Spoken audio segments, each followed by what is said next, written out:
Bendito y alabado sea el santo nombre de nuestro Señor Jesucristo, único digno de recibir toda la gloria, toda la honra, toda la alabanza, toda la adoración y toda la exaltación, desde ahora y por los siglos de los siglos y hasta la eternidad. Amén. Mi alma alaba a su santo y bendito nombre. Soy el doctor Israel Goldman del ministerio Maranata desde Fort Walton Beach, estado de la Florida, Estados Unidos de América. Y te quiero dar una vez más la bienvenida porque estás llegando a un punto en donde estás demostrando madurez espiritual. Y el día de hoy, en la enseñanza número 7 de nuestro fascinante estudio Anatomía Bíblica, voy a abordar dos adicionales epístolas paulinas que el apóstol Pablo escribe a Filipenses y Colosenses. Y te voy a poner en perspectivas unas enseñanzas que nos enseñan estas epístolas.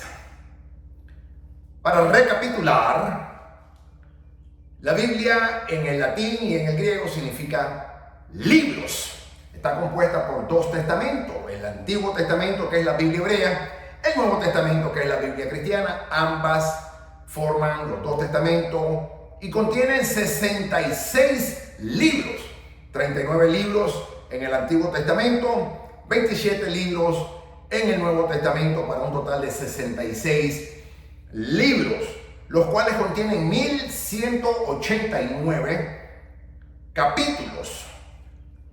1189 capítulos que están divididos, 929 capítulos en el Antiguo Testamento, 260 capítulos en el Nuevo Testamento.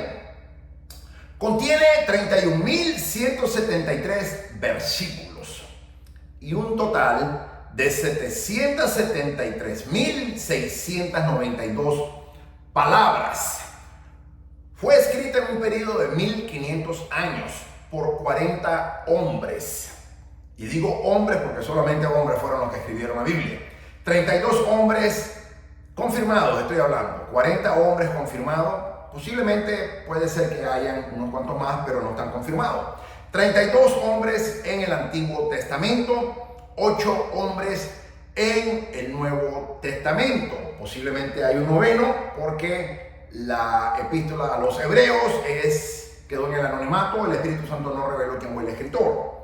Así que confirmamos 8 en el Nuevo Testamento, 32 en el Antiguo Testamento, un total de 40 hombres, diferentes edades, en diferentes regiones, en diferentes etapas. En un periodo de 1500 años se escribió la Biblia. La Biblia contiene 5500 promesas que Dios nos hace a ti, a mí, a su pueblo, a su iglesia y también al pueblo de Israel. 5500 promesas en un total. No tengo exactamente las estadísticas, cuántas pertenecen a Israel, cuántas pertenecen a la iglesia, pero en un total de 5500. Luego la Biblia, la parte del Nuevo Testamento, se divide en 5 secciones. La primera, que ya lo vimos, que son los evangelios, que incluyen primeramente Mateo, Marcos, Lucas, que se conocen como los 3 evangelios sinópticos. Luego el cuarto evangelio, que es el evangelio según Juan, el evangelio teológico o el evangelio espiritual. Sinóptico porque comparten la misma perspectiva narrativa en cuanto al nacimiento y dan perspectiva de la humanidad de nuestro Señor Jesucristo. El apóstol Juan da una perspectiva de no la humanidad, sino de la divinidad, que desde el principio, antes de la creación, por la eternidad, el Señor Jesucristo no tiene fin. No tiene principio, no tiene fin, como el gran Dios yo soy, que no tiene principio ni fin, sino que es eterno.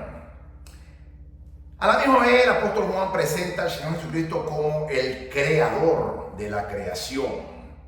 Entonces es interesante porque Génesis 1:1 habla de la creación, pero luego el apóstol Juan, en el capítulo 1 de su evangelio, habla que fue el Señor Jesucristo el creador. Pero vamos a ver otra verdad ahora que el apóstol Pablo nos enseña también. en este estudio que voy a presentar, el número 7. La segunda sección se conoce como de historia, que incluye únicamente el libro de los Hechos. El libro de los Hechos también se conoce como el quinto evangelio. El quinto evangelio. Y también se le conoce como el libro del Espíritu Santo. Narra los primeros 30 años de la historia de la iglesia o la eclesiología, desde el día que nace la iglesia, el día de Pentecostés, Hechos capítulo 2, aproximadamente en el año 32, 33 de nuestra era, hasta el año más o menos 65, 66, 67, un periodo de 30 años narra. Fue escrita en el griego koiné, que era el griego común del primer siglo, el griego cotidiano que todo el mundo en el mundo comercial hablaba. Entonces, esto es, en perspectiva, lo que viene siendo la anatomía. Ahora te voy a enseñar, de la Biblia, la epístola del apóstol Pablo a los Filipenses.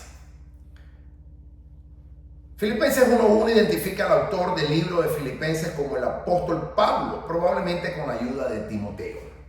Pero vamos a orar. Padre, en el nombre de Jesús, te damos la gloria, te bendecimos, te adoramos y te dedicamos una vez más esta enseñanza para que usted, Espíritu Santo, nos enseñe a todos nosotros, a mis alumnos, nuestros alumnos y a mí y a nosotros. En el nombre de Jesús, enséñame a mí también, enséñale a mi esposa y enséñanos a todos nosotros, usted que es el maestro por excelencia, en el nombre de Jesucristo. Amén. Filipenses 1.1 identifica al autor del libro de Filipenses como el mismo apóstol Pablo y probablemente con la ayuda de Timoteo. Fecha de su escritura: el libro de Filipenses fue escrito aproximadamente más o menos en el año 61 de nuestra era. El propósito de la escritura, la epístola a los Filipenses, una de las epístolas de las prisiones del apóstol Pablo, fue escrita en Roma. Fue en Filipos donde el apóstol estuvo de visita en su segundo viaje misionero, según lo dice Hechos capítulo 16, versículo 12. Que Lidia y el carcelero de Filipos con su familia fueron convertidos a Cristo. Ahora, algunos años después, la iglesia estaba bien establecida, como puede inferirse por sus destinatarios, los cuales incluyen a obispos, que son ancianos, y a diáconos. Filipenses 1.1. El motivo de la epístola fue agradecer una ofrenda de dinero procedente de la iglesia de Filipos, llevada al apóstol por Epafrodito, un hermano cristiano, uno de sus miembros. Lo dice Filipenses capítulo 4, versículos 10 al 18.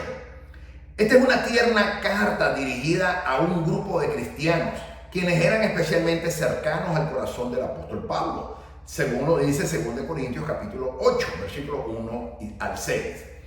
Y comparativamente, poco es lo que se dice acerca del error doctrinal. No escribe el apóstol Pablo, no escribe mucho doctrina. Aquí no está reprendiendo a la iglesia como lo hace con Gálatas, como lo hace con los Corintios.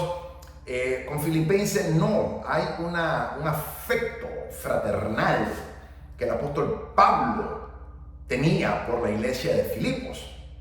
Y él escribe una carta muy tierna y no aborda. Y si no aborda errores doctrinales es porque no había.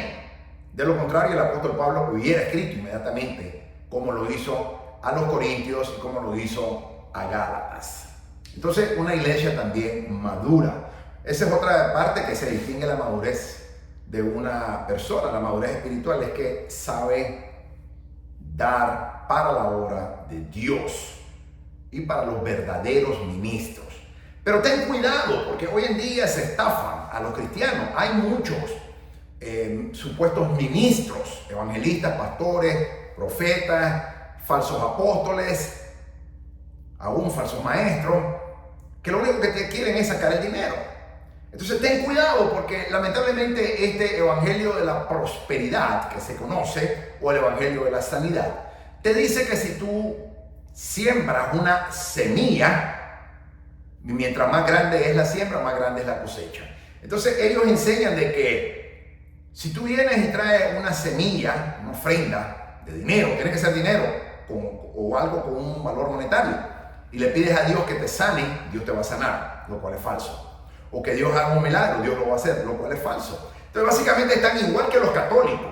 Los católicos el Papa inventó la doctrina del purgatorio para sacar a las supuestas almas del purgatorio y que fueran al cielo dependiendo la rapidez, estaba en dependencia de cuánto dinero los familiares pagaban. Y llegó al punto de perversión en donde ya, y todavía se hace, el Vaticano y el Papa vende la salvación para que la persona antes de morir ya pagó económicamente y de esa manera no tiene que ir al purgatorio porque ya lo pagó en vida con dinero. Pues muchos de estos ministros, supuestos ministros evangélicos del Evangelio de la Prosperidad, están haciendo básicamente lo mismo. No te lo están vendiendo en el concepto de salvación, pero te lo están vendiendo en el concepto de prosperidad o de sanidad. Por eso se conoce este falso evangelio como el evangelio de la prosperidad o el evangelio de la sanidad. Y la gente ha caído en esa mentira del mismo diablo. Y yo conozco gente que ha hasta dado sus casas, gente que ha puesto una segunda hipoteca para dar ese dinero a iglesia. Yo conozco casos. Estoy seguro que a lo mejor tú también. Entonces, sabemos que eso es una perversión del evangelio y estos son mercantilistas. Se le llaman los magnates del evangelio aquí en Estados Unidos. Y si tú lo buscas en las plataformas, ahí te van a dar varios nombres, hay un listado. Se conocen como los magnates, los pastores magnates. Que de la misma manera como estos narcotraficantes, ellos también están comercializando similarmente el evangelio, que no es el verdadero evangelio de nuestro Señor Jesucristo y de los verdaderos apóstoles. Muchos de ellos se autodenominan apóstoles, que son falsos. Entonces, una iglesia madura sabe identificar, un cristiano maduro sabe necesitar cuando una iglesia o un ministro o un cristiano es falso.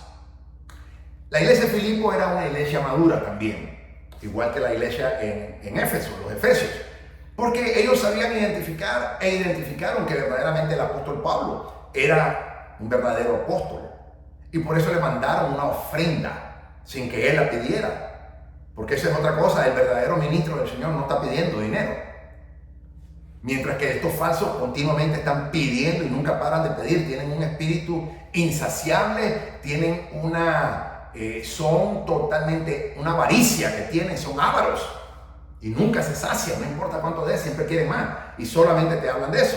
Entonces una iglesia madura espiritualmente hablando, un cristiano, una cristiana madura espiritualmente, también sabe identificar y sabe muy bien que no a cualquier iglesia se le puede dar, que no a cualquier ministro o predicador se le puede dar.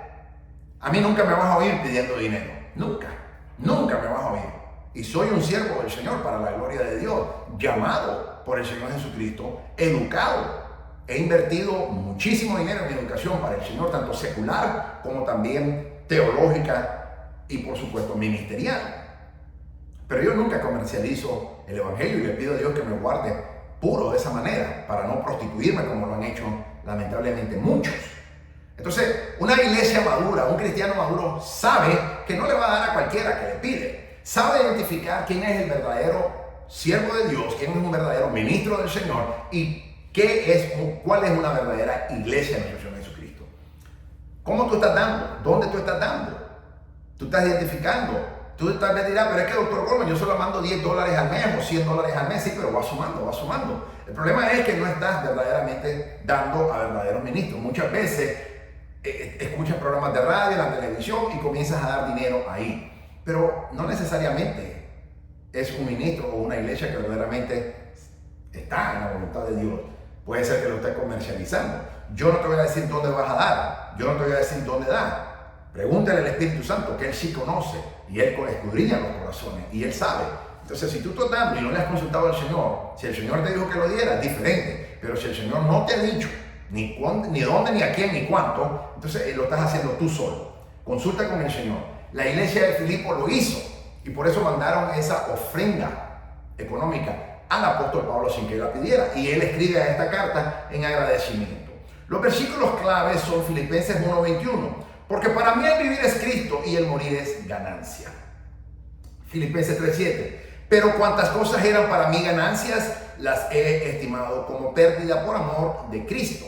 Filipenses 4:4. Regocijaos en el Señor siempre. Otra vez digo, regocijaos. Filipenses 4, versículos 6 al 7. Por nada estéis afanosos, si no sean conocidas vuestras peticiones delante de Dios en toda oración y ruego con acción de gracias, y la paz de Dios que sobrepasa todo entendimiento guardará vuestros corazones y vuestros pensamientos en Cristo Jesús. Amén. Filipenses 4:13. Todo lo puedo en Cristo que me fortalece. Creo que este es el versículo, uno de los versículos más comunes que casi todo el mundo, la gente lo sabe, aunque muchas veces no sabe la referencia bíblica. Te la acabo de dar, Filipenses 4:13. El breve resumen: Filipenses puede ser llamado bienes a través del sufrimiento, así se conoce. El libro es acerca de Cristo en nuestra vida, Cristo en nuestra mente, Cristo como nuestra meta y Cristo como nuestra fortaleza, y gozo a través del sufrimiento. Fue escrito durante el encarcelamiento del apóstol Pablo en Roma, cerca de 30 años después de la ascensión de Cristo y aproximadamente 10 años después de la primera predicación de Pablo en Filipos. Pablo era prisionero del emperador romano Nerón. Sin embargo, la epístola abunda en exclamaciones de triunfo en vez de quejas. Las palabras gozo y regocíjate o regocijado aparecen con frecuencia. Filipenses 1:4, Filipenses 1:18, Filipenses 1:25, Filipenses 1:26, Filipenses 2:2, Filipenses 2:28, Filipenses 3:1, Filipenses 4:1, Filipenses 4 y versículo 10. Filipenses 3:1, Filipenses 4:1, Filipenses 4:4, Filipenses 4:10. La correcta experiencia cristiana es el experimentar, independientemente de nuestras circunstancias, la vida, naturaleza y la mente de Cristo viviendo en nosotros. Filipenses capítulo 1, versículo 6 y versículo 11. Filipenses capítulo 2, versículo 5 y versículo 13. Filipenses alcanza su cúspide en Filipenses 2, versículos 5 al 11, con la gloriosa y profunda declaración concerniente a la humillación y exaltación de nuestro glorioso Señor Jesucristo. También Filipenses puede ser dividido de la manera siguiente. En la introducción, Filipenses capítulo 1, versículo 1 al 7. Cristo, la vida cristiana, regocijarse a pesar del sufrimiento. Filipenses 1, 8 al 30. 2. Cristo, el modelo cristiano, regocijarse en servir con humildad. Filipenses capítulo 2, versículo 1 al 30. Cristo, el objeto de la fe, el deseo y la expectación cristiana. Filipenses capítulo 3, versículo 1 al 21. Y cuarta, Cristo, la fortaleza del cristiano, regocijarse en medio de la angustia.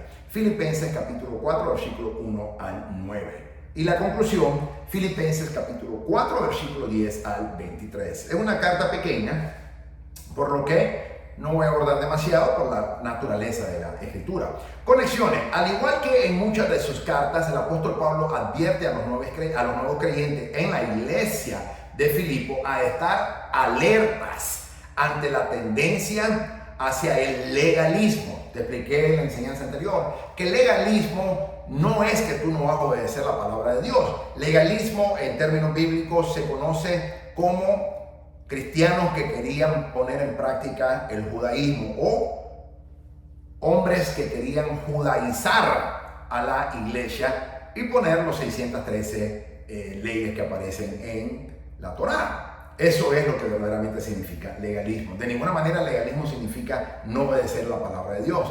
Eso se llama obediencia y tú y yo estamos obligados a obedecer la palabra de Dios.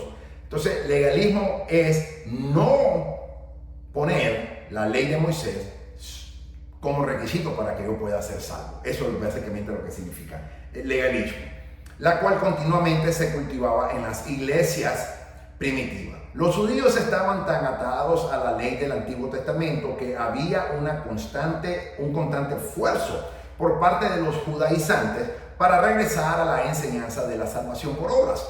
Pero el apóstol Pablo reitera que la salvación es solo por la fe en Cristo, única y exclusivamente en nuestro Señor Jesucristo. Y califica a los judaizantes, utiliza un término muy fuerte, los caracterizó como perros y también malos obreros. En particular, entonces, A mí como apologista, a veces la gente dice, pero ¿por qué se expresa mal de los falsos maestros? No me expreso mal, digo lo mal que ellos son, que es diferente. El apóstol Pablo los trató como perros y malos obreros. Imagínate, el apóstol Pablo lo llamó de esa manera. Entonces la Biblia nos da autorización y modelos bíblicos como el apóstol Pablo, como Judas, como Santiago, que eran tremendos apologistas, y por supuesto Pedro y Juan, pero especialmente Pablo, Judas, Santiago, fueron los máximos apologistas. Se expresan con términos muy fuertes, pero es la verdad y no se puede negar. Entonces la Biblia nos permite hacer eso para alertar a la iglesia. Ese es el objetivo. En particular, los legalistas insistían en que los nuevos creyentes en Cristo debían continuar siendo circuncidados de acuerdo a los requerimientos del antiguo pacto. Génesis 17, versículo 10 al 12 y Levítico capítulo 12, versículo 3.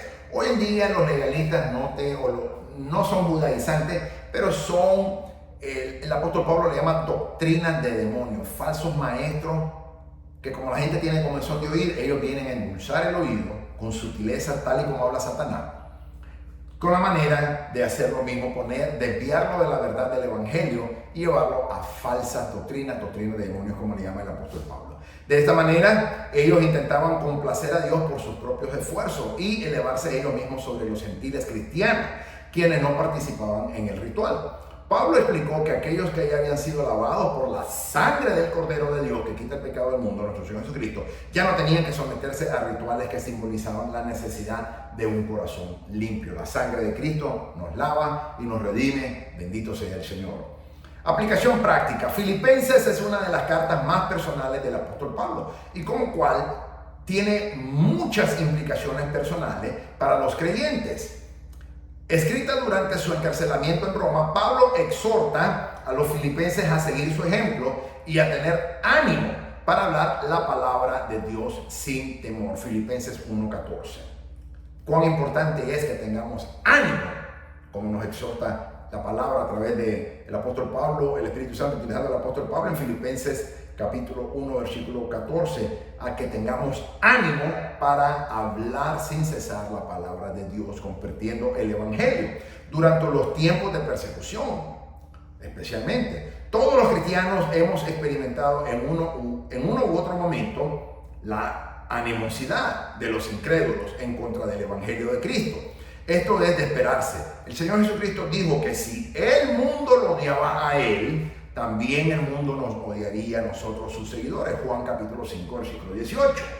Pablo nos exhorta a perseverar ante la persecución y a estar firmes en un mismo espíritu, luchando unánimes por la fe del evangelio. Filipenses capítulo 1, versículo 27. Otra aplicación de Filipenses es la necesidad de los cristianos de estar unidos en humildad. Estamos unidos con Cristo y necesitamos luchar para mantener unidos unos a otros de la misma manera. Pablo nos recuerda que debemos ser del mismo sentir, conservando el mismo amor, unidos en espíritu, dedicados a un mismo propósito y dejando a un lado la vanagloria y el egoísmo, que con actitud humilde cada uno de nosotros consideremos al otro más importante que a mí mismo. No buscando cada uno sus propios intereses, sino más bien los intereses de los demás. Dice Filipenses capítulo 2, versículo 2 al 4. Habría mucho menos conflicto hoy en día en la iglesia si todos adoptáramos el consejo del apóstol Pablo. Otra aplicación de Filipenses es el del gozo y el del regocijo que se encuentra a través de su carta. Él se regocija de que Cristo estuviera siendo proclamado. Filipenses 1:18. Se regocija en su persecución, Filipenses 2:17. Exhorta a otros a regocijarse en el Señor, Filipenses 3:1. Y se refiere a sus hermanos filipenses como su gozo y corona, Filipenses 4:1. Él sintetiza esta exhortación a los creyentes diciéndoles: regocijaos en el Señor siempre. Otra vez lo diré, regocijaos, dice Filipenses 4, versículo 4 al 7. Como creyentes podemos regocijarnos y experimentar la paz de Dios, llevando todas nuestras preocupaciones ante el Señor. si es que mediante oración y súplica con acción de gracia sean dadas a conocer vuestras peticiones delante de Dios, dice Filipenses 4:6. El gozo de Pablo, a pesar de las persecuciones y encarcelamientos, brilla a través de toda esta epístola. En ninguna parte encontramos que el apóstol Pablo está triste. Al contrario, él habla del gozo como ninguna otra carta que él escribió, y ya estaba encarcelado en Roma. Y a nosotros se nos promete el mismo gozo que él experimentó cuando centramos nuestros pensamientos en el Señor Jesucristo. Lo dice Filipenses 4, versículo 8. Esta es básicamente la anatomía bíblica de la epístola a los filipenses. Ahora vamos a ver la epístola que el apóstol Pablo escribe a los colosenses. El apóstol Pablo fue el principal escritor del libro de los Colosenses. Lo dice Colosenses capítulo 1, versículo 13. Pero también se le da algún crédito a Timoteo. Lo dice Colosenses 1:1. Fecha de su escritura. El libro de Colosenses fue escrito probablemente entre el año 58 y el año 62. O sea, posiblemente antes que Filipenses. Propósito de la escritura. El libro de Colosenses es un mini curso de ética. Y esto es muy importante. Ética ministerial, ética cristiana. Dirigido a cada una de las áreas de la vida cristianas. El apóstol Pablo va desde la vida individual a la iglesia en el hogar y a la familia. Desde el trabajo hasta la manera en que debemos trabajar o tratar, mejor dicho, a otro. No solo en el trabajo, en la universidad y en la comunidad. El tema de este libro es la suficiencia de nuestro Señor Jesucristo para suplir nuestras necesidades en cada área. El Señor Jesucristo prometió a ti y a mí, a todos sus hijos y sus discípulos y los que lo amamos, que Él iba a suplir todas nuestras necesidades. Nunca prometió que Él iba a cumplir todos tus caprichos y antojos, como te lo venden estos falsos predicadores del evangelio de la prosperidad. Él promete, Dios promete, y aquí lo vemos en la carta a Colosenses, y el Señor lo promete en toda la Biblia. Él promete que Él, a ti y a mí, nos va a dar lo que necesitemos, no lo que queremos. No lo que queremos. Y esto es muy importante. Por eso Santiago dice, pedid y no recibid porque no sabéis pedir. Porque en la mayoría de los casos nosotros pedimos lo que queremos y no le preguntamos a Dios, Señor, muéstrame qué es lo que verdaderamente yo necesito. Y cuando le oramos al Espíritu Santo y nos dejamos guiar por el Espíritu Santo, y el Espíritu Santo nos muestra en esa comunión íntima, esa intimidad que tenemos con el Señor, qué es lo que verdaderamente necesitamos, y oramos conforme a su santa y perfecta voluntad, el Señor lo da.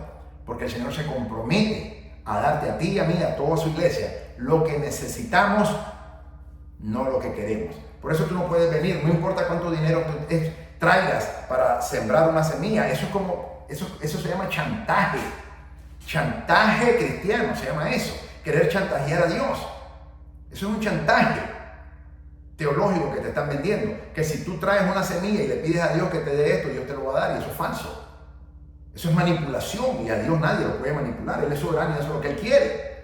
Versos claves, Colosenses 1, versículo 15 al 16. Él es la imagen del Dios invisible, el primogénito de toda creación, porque en Él fueron creadas todas las cosas, las que hay en los cielos y las que hay en la tierra, visibles e invisibles, sean tronos, sean dominios, sean principados, sean potestades. Todo fue creado por medio de Él y para Él.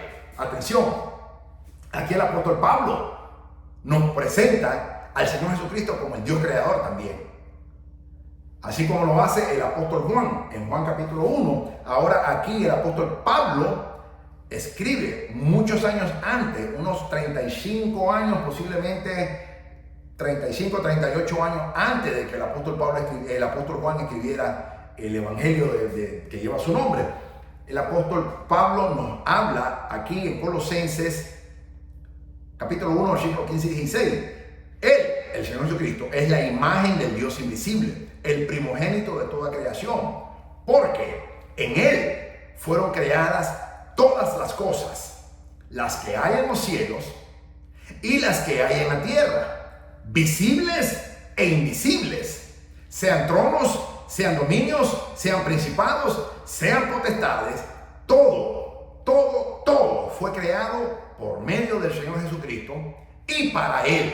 Él es nuestro glorioso Señor y Salvador y Dios. Él es el creador de todo lo visible y lo invisible, lo que está en los cielos como también lo que está en la tierra. A Él sea la gloria y mi alma adora su santo y bendito nombre de mi Señor y nuestro amado Señor Jesucristo. Y aquí el apóstol Pablo lo presenta como el Dios creador. Bendito sea el nombre de nuestro Señor Jesucristo. Colosenses 2:8. Mirad que nadie os engañe por medio de filosofía, y voy a abordar un poco más en esto, y huecas sutilezas, según las tradiciones de los hombres, conforme a los rudimientos del mundo y no según Cristo. Una iglesia no puede enseñar filosofía, no puede. Una iglesia puede enseñar teología, estudios bíblicos, perfecto, pero no teología, no filosofía. ¿Por qué? Aquí mismo nos dice el apóstol Pablo, Colosenses 2:8, mirad que nadie os engañe por medio de filosofías, porque filosofías son pensamientos humanos, son corrientes de pensamientos humanistas, que suenan muy lindo, pero no van acorde a la voluntad de Dios, y en su gran mayoría chocan con el Evangelio. Entonces la prioridad de nosotros, única y exclusivamente, son el Evangelio, las palabras que está en la Biblia escrita. Entonces, yo una vez conocí a un pastor en Orlando, cuando yo vivía en Orlando, Florida, que él tenía un programa radial y él se llamaba la clase de él, Aprendamos Filosofía. Y yo una vez lo abordé y le dije, ¿por qué tú enseñas filosofía cuando tú sabes muy bien que Colosenses 2:8 habla categóricamente el apóstol Pablo? Mirad que nadie os engañe por medio de las filosofías humanas, en vez de enseñar doctrina bíblica. Y él me dio una explicación, pero al final no pudo contestar la pregunta. ¿Por qué? Porque a veces la gente quiere aprender rudimentos humanos conforme a las tendencias postmodernistas, cosmopológicas que existen en el mundo actual. Y por eso la iglesia ha caído. El enemigo ha utilizado esos pensamientos filosóficos como una estrategia que él ha sabido utilizar el enemigo para hacer a la iglesia que sea apática. Y la iglesia por eso está en apostasía. Está apática a los verdaderos principios cristianos. Pero aquí el Espíritu Santo nos advirtió con el apóstol Pablo en Colosenses 2:8.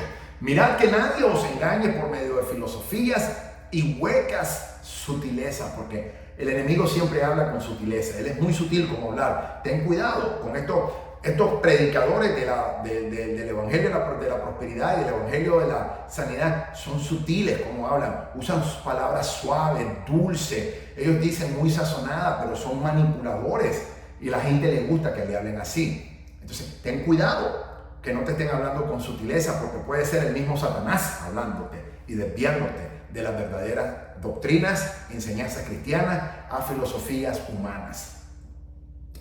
Colosenses 3:12 al versículo 13. Vestidos pues como escogidos de Dios. ¿Cómo son los escogidos de Dios vestidos? Aquí lo dice, la Biblia se interpreta así sola, en principio hermenéutico número 1. Ya la Biblia nos da la respuesta. Santos y amados, de entrañable misericordia, de benignidad, de humildad, de mansedumbre, de paciencia, soportándonos unos a otros y perdonándonos unos a otros, si alguno tuviera queja contra otro. De la manera que Cristo os perdonó, así también hacedlo vosotros. Esa es la manera en que tú y yo tenemos que estar vestidos. Esos son los vestimentas espirituales de nosotros los cristianos y de los hombres y mujeres que amamos a nuestro Señor Jesucristo y que estamos no en la iglesia, sino en el evangelio, porque hay muchos que están en la iglesia que andan vestidos con todo tipo de ropa, pero no esta. No andan vestidos con la ropa de Dios. No es estar en la iglesia, es estar en el evangelio. Hay muchísimos que están, hay diablos que están metidos en la iglesia, yo los he visto y estoy seguro que tú también. Entonces, no es estar en la iglesia, es estar en el santo evangelio y en la sana doctrina de nuestro Señor Jesucristo. Hoy en día hay tantas iglesias que el nombre del Señor no es exaltado, donde los hombres, estos supuestos falsos apóstoles, les encanta que le llamen padre espiritual y algunos van hasta que les encanta que le digan papito. Como Maldonado, por ejemplo, le fascina que las mujeres especialmente le llamen papito. ¿Por qué yo voy a dejar que una mujer me llame papito? La única que me puede llamar papi a mí es mi esposa, más nadie. Mi esposa, más nadie. Pero a ellos les encanta eso. ¿Por qué? Les encanta la idolatría, que se han adorado. Entonces, no es en la iglesia, es en el santo y divino evangelio de nuestro Señor Jesucristo. Lo tengo que leer. Colosenses 4, 5, 6. Andad sabiamente para con los de afuera, redimiendo el tiempo. Sea vuestra palabra siempre con gracia, sazonada con sal, para que sepáis cómo debéis responder a cada uno. Esa me encanta, ese versículo. Y el anterior, por supuesto.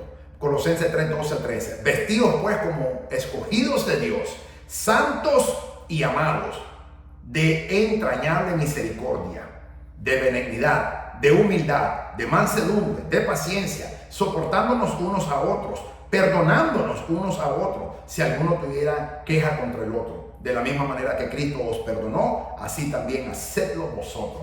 Entonces, doctor Goldman, usted nos está diciendo que si un hombre, una mujer que se autodenomina cristiano y está en la iglesia, que no sabe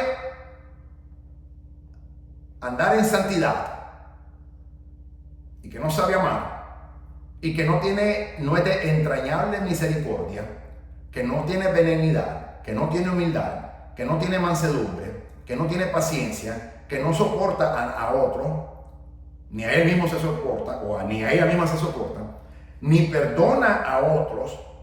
Usted me está diciendo que no es escogido por Dios. Correcto. No lo digo yo, lo dice la Biblia. Correcto. La Biblia lo dice. Colosenses capítulo 3, versículos 12 al 3. Así que examinémonos. Porque si nosotros no hacemos ninguna de estas características, estos atributos no están en nosotros, no somos escogidos por Dios.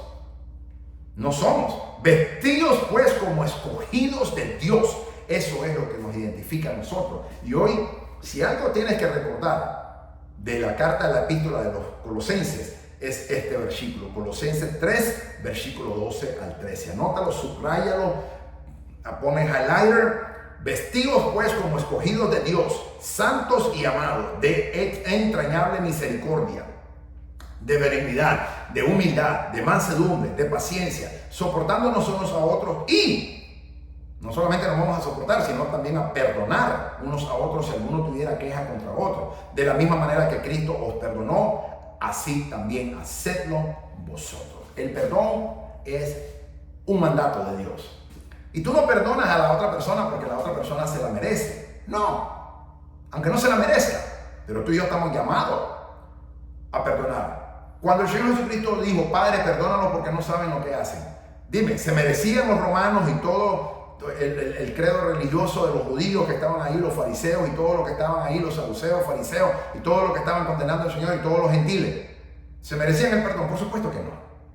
¿Tú y yo nos merecíamos el perdón del Señor? Por supuesto que no, yo menos. Pero el Señor nos perdonó. Y ahora, cuando nos toca perdonar a nosotros, el perdón no es una emoción, es una decisión. El perdón no es una emoción, es una decisión, de la misma manera que la fe. La fe no es una emoción, es una decisión. Yo decido creerle a Dios independientemente de las circunstancias. Igualmente, el perdón es una decisión. Yo decido obedecer a Dios y voy a perdonar a esa persona, reconociendo que no se lo merece. Pero no es por esa persona que lo estoy haciendo, es por mí. Es por mí, para que no entre raíz de amargura y Satanás no tome provecho de eso. Y segundo, porque la palabra de Dios nos manda a hacerlo.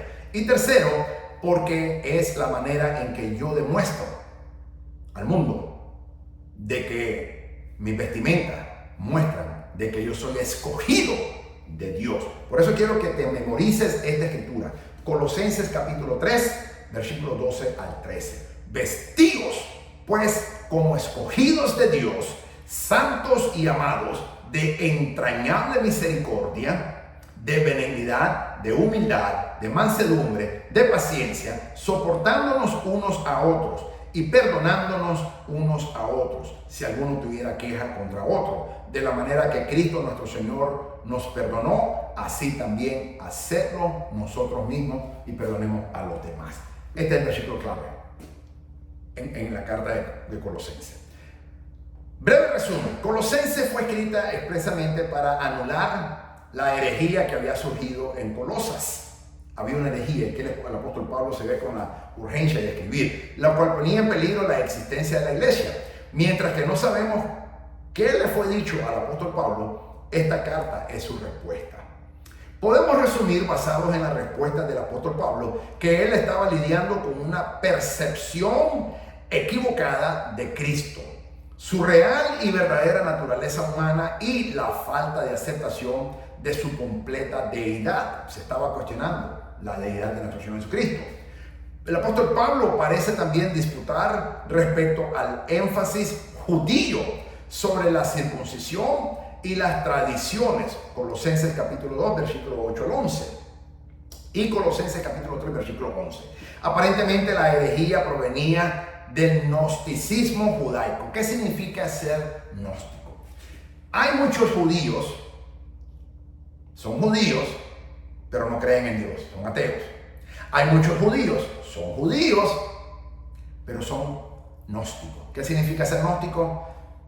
No es un ateo que dice no existe Dios. El gnóstico dice no sé, no puedo negarlo, pero tampoco puedo probarlo. Eso es el gnosticismo. Y en el judaísmo se mira mucho eso desde tiempo bíblico y hasta el día de hoy. No todo judío guarda la ley. Desde tiempos antiguos hemos visto eso, pero especialmente en los tiempos modernos, donde desde que renace el Estado de Israel, lamentablemente ha caído en una apostasía máxima. El 90% de los judíos en Israel son seculares. Nunca van a la sinagoga, no practican la ley mosaica, no observan la Torá, no estudian la Torá. El 90%, solamente el 10%. Yo estaba dentro de ese 10%. Y muchos judíos aquí en Estados Unidos, no importa dónde esté viviendo, judío, no importa dónde nació y dónde viva, como el apóstol Pablo, que nació en Tarso, no en Israel. Entonces, muchos judíos, la gran mayoría, 9 de cada 10 judíos en Israel, del 60% de la población que son judíos, 40 son gentiles, 30% árabes, 10% cristianos. Solo el 60% de la población en Israel son judíos. De ese 60% de la población en Israel, el 90% son seculares, totalmente seculares. Aquí en Estados Unidos es un poquito mejor todavía, el índice, pero todavía es muy secular. Y entonces se promueve mucho el gnosticismo judaico y esa tendencia procedía. También era una mezcla entre el ascetismo judío y, atención, la filosofía griega. Porque muchos judíos habían caído en la filosofía. No estudiaban la Torá, la ley mosaica, pero sí estudiaban filosofía griega. Entonces, la filosofía griega te enseña el gnosticismo y aún el ateísmo, para que sepas. Muchos de estos filósofos son ateos, fueron ateos, son ateos o son gnósticos. Como por ejemplo los estoicos. Y yo he escuchado mucho de los estoicos y dicen cosas muy buenas, pero al final vemos que son palabras humanas y no palabras de Dios. ¿Y por qué lo escucho yo? Porque como apologista yo tengo que escuchar cuáles son las tendencias que se están infiltrando dentro de la iglesia del Señor Jesucristo. Y conozco muchos cristianos que han caído en el estoicismo poniendo filosofía, cómo vivir mejor. Pero la Biblia nos enseña cómo hacerlo. La doctrina cristiana nos enseña cómo hacerlo. Cristo, nuestro amado Señor, Jesucristo, nuestro Señor, nos dice cómo vivir nuestra vida. El Espíritu Santo nos enseña cómo vivir la vida cristiana. El Dios Padre nuestro nos enseña, nuestro Señor amado, cómo vivir en toda la Biblia. Cómo vivir una mejor vida, más saludable, más productiva, de gozo, de paz, de abundancia en todas las áreas. La filosofía humana no te puede enseñar eso, la palabra de Dios sí. Él logra un increíble trabajo en señalar la suficiencia de Cristo. Tú y yo, lo único que necesitamos es al Señor Jesucristo. El mundo necesita, la humanidad necesita a Jesucristo, no necesita más nadie. Pero puesto que la humanidad ha rechazado al Señor Jesucristo, no solamente los judíos, los gentiles también. La gente culpa a los judíos, pero los gentiles más todavía. Muchos gentiles. Por eso es que el Señor Jesucristo dijo: yo que vengo en el nombre de del Padre me han rechazado, pero si viniera en mi propio nombre me aceptaron. Ahí van a aceptar al anticristo, por eso, para que tú sepas. Entonces, a través de estos pensamientos filosóficos. El libro de Colosenses contiene instrucción doctrinal. Filipenses no tiene instrucción doctrinal, Colosenses sí. Acerca de la deidad de Cristo, porque se cuestionaba. Se ponía que Jesús era un hombre cualquiera, común y corriente. Y se cuestionó y se quería anular la deidad de nuestro Señor Jesucristo. Por eso el apóstol Pablo comienza diciendo que todo fue creado por Él y para Él, para nuestro Señor Jesucristo. Y Él, como máximo apologista, el apóstol Pablo, defiende el Evangelio de nuestro Señor Jesucristo y la deidad de nuestro Señor Jesucristo. Y yo como apologista también estoy encargado de hacer eso, pero en realidad todos estamos llamados a ser apologistas. Primera de Pedro, capítulo 3, versículo 15, lo dice bien claro. Entonces, el libro de Colosenses contiene instrucciones doctrinales acerca de la deidad de Cristo y las falsas filosofías. Colosenses 1:15, Colosenses 2:23. Así como exhortaciones prácticas respecto a la conducta cristiana, incluyendo las amistades y el hablar. ¿Cómo tenemos que tener amistades nosotros?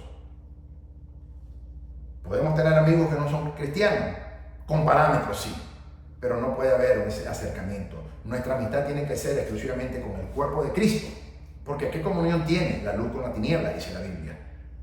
Entonces tú no puedes ser amigo en un lugar donde se promueve el pecado o donde se rechaza al Señor Jesucristo, porque tú automáticamente, o donde hay idolatría, porque tú automáticamente te vuelves cómplice y copartícipe de todos ellos. Entonces no podemos tenerlo. Yo no llamo amigo a cualquiera. Hay que ser muy selectivo a quién se va a llamar amigo, pero ese amigo tiene que ser un creyente, si es hombre, y si tú eres mujer, una creyente. Yo siempre digo, un hombre no puede tener una amiga. Llámame legalista, no, eso no es legalismo, eso se llama sabiduría. Un hombre no puede tener una amiga, tiene que tener un amigo, un hermano, una mujer. Yo conozco hermanas que le piden a Dios, mándame un amigo. Dios no manda amigos, Dios manda esposos. Órale a Dios por un esposo. Hay mujeres cristianas de muchos años en el Evangelio que le piden a Dios, Señor, mándame un amigo. Dios no te va a mandar amigo, porque ese amigo después vas a caer en pecado de fornicación después con él.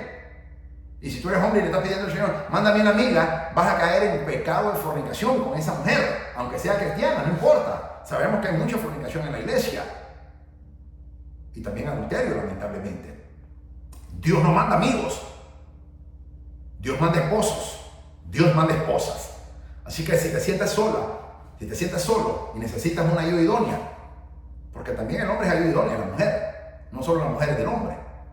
Órale a Dios que te mande un esposo, si eres mujer cristiana. Y si eres hombre, órale a Dios que te mande una esposa. Pero no le mandes a pedir a Dios, mándame una amiga, Señor, si eres hombre. O mándame un amigo, Señor, si eres mujer. Dios no manda amigos, Dios no manda amigas. Satanás manda amigos, Satanás manda amigas. Dios no manda amigos, Dios no manda amigas. Dios manda esposos, Dios manda esposas. Así que ten cuidado. Por eso la epístola de Colosenses es fundamental, porque nos enseña sobre del comportamiento como cristianos que tenemos que ser. Y nos exhorta de una manera práctica con respecto a la conducta cristiana, incluyendo las amistades y cómo vivir en este mundo. Conexiones. Como con todas las iglesias primitivas, el problema del legalismo judío en Colosas fue de gran preocupación para el apóstol Pablo. Tan radical era el concepto de la salvación por gracia, aparte de las obras, que para aquellos sumergidos en la ley del Antiguo Testamento les resultaba muy difícil de entenderla. Por consecuencia, había un continuo movimiento entre los legalistas para añadir ciertos requerimientos de la ley a esta nueva fe. En el libro de Apocalipsis, el apóstol Juan se termina. Al final del capítulo 22, el apóstol Juan dice: quien agregue a este libro de profecía palabra, Dios agregará las plagas y los juicios de este libro a su vida. Y quien contrarreste palabras de este libro de la profecía, Dios quitará su nombre del libro de la vida. Entonces, estos legalistas, estos falsos ministros del Evangelio de la Prosperidad, siempre agregan sus propias revelaciones, le llaman ellos. No hay revelación, ya la Biblia la dio toda.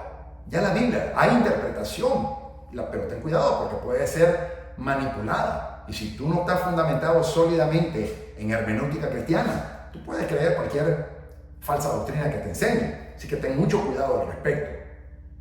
Entonces, ellos hablaban de eso, estos falsos, estos judaizantes, para que los cristianos se convirtieran. Pablo contradijo este error en Colosenses capítulo 2, versículo 11 al 15, en donde declaraba que la circuncisión de la carne ya no era necesaria porque Cristo había venido. La suya era la circuncisión del corazón. Cristo circuncida el corazón del hombre y de la mujer, no la carne, haciendo ya innecesarios los ritos ceremoniales del Antiguo Testamento, como en Deuteronomio capítulo 10, versículo 16, Deuteronomio 30, versículo 6, Jeremías capítulo 4, versículo 4, Jeremías 9, 26, Hechos 7, 51, Romanos 2, 29. Siempre digo, si tú no naciste judío, si tú no eres judío, no te circuncides. No te circuncides, la circuncisión es para los judíos. Ese es el pacto abrahámico en la carne. Pero si tú no naciste judío, no te tienes por qué circuncidar. Y si tú no eres judío, no tienes por qué hacerlo. Circuncídate el corazón delante de Cristo.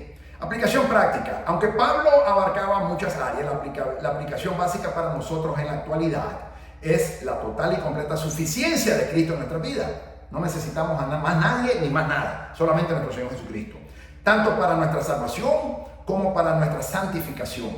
Debemos saber y entender el Evangelio al fin de no ser desviados por sutiles formas de legalismo o herejía.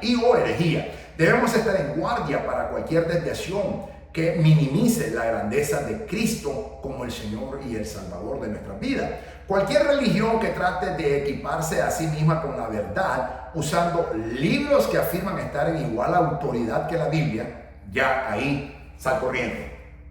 O quienes combinan el esfuerzo humano con el logro divino en la salvación deben ser evitados.